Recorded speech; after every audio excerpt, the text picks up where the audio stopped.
Notice what Jesus said in Matthew chapter 6, verse 21. Read aloud with me, would you? For where your treasure is, there your heart will be also. In other words, the way you use money is a clear indication of your heart. You see, folks, tithing is a matter of trust. It really is. It's a matter of trust. You have to ask yourself, do I trust God? Do I trust God?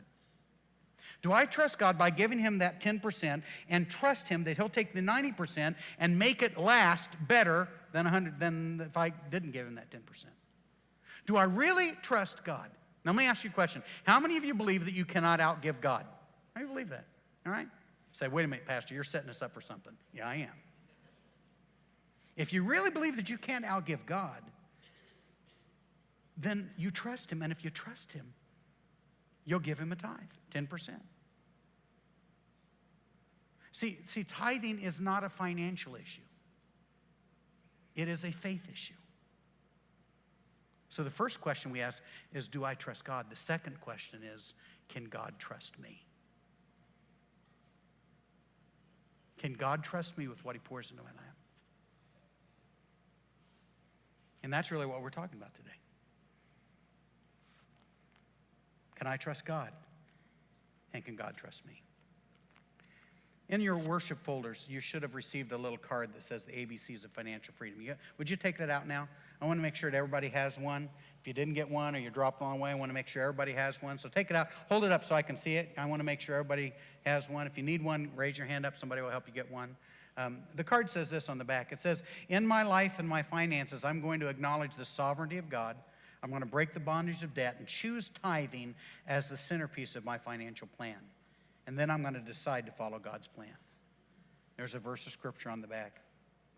And then if you flip it over, it says, because I want to change my life, my family, and my finances forever, I choose to obey and honor God, seeking his kingdom first in every area of my life, especially my finances, rejoicing that he will more than meet my needs. And then it asks you the question. Maybe this is something that you need to start today. That you trust God and God can trust you. And so you check, I will start tithing. How much? 10%. Or maybe you say, well, I have been tithing, I'll continue tithing. Check that box. Or you can say, well, I'll start giving above the tithe. You know, maybe it's time for me to take that notch up like the Weeses did. Or maybe you'll say, I will continue to give above the tithe.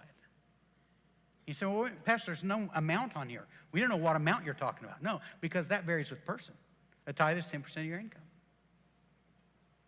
And I challenge you to fill this out today, that you would sign it and then print your signature or your name, because we won't be able to read your signature. And then put your email address down on there. Now, I tell you, the only people that see this are the people who count money anyway. I don't see them. I don't know how many of you are filling out this card. But I'm challenging you to make a decision today.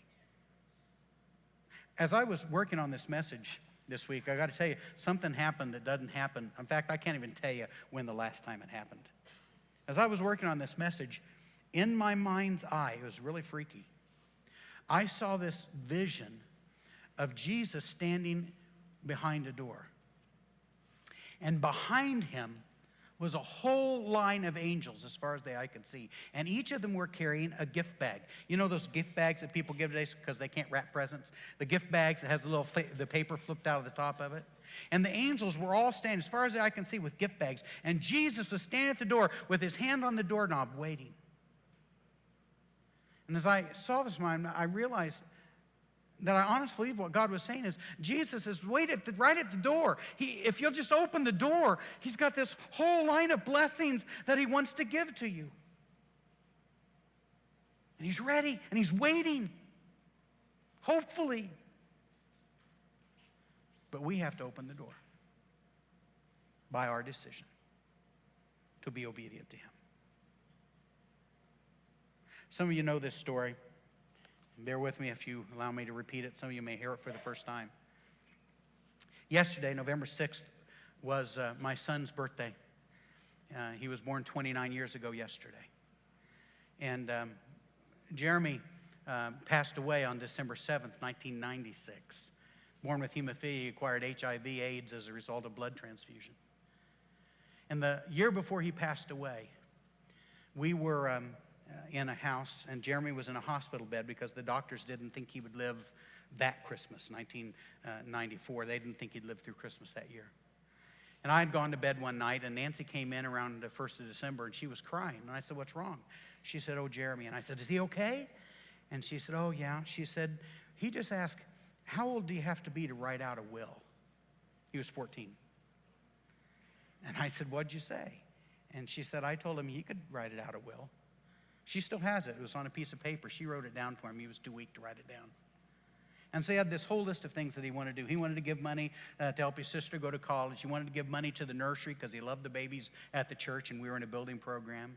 He wanted to give money to help a little girl they considered his baby sister to have a college scholarship fund. He wanted to give money to the Children's Inn at the National Institutes of Health, where we stayed while he was going through some testing. He wanted to give money to the hemophilia summer camp program. And this whole list of things. And while Nancy's reading these to me, she's crying, and I'm laughing. Sensitive man that I am.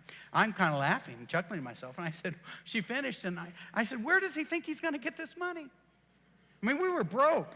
If you have financial issues with a child or someone who's in terminal illness, you know that the money just flies away. We had no money. I said, "Where does he think he's going to get this money?"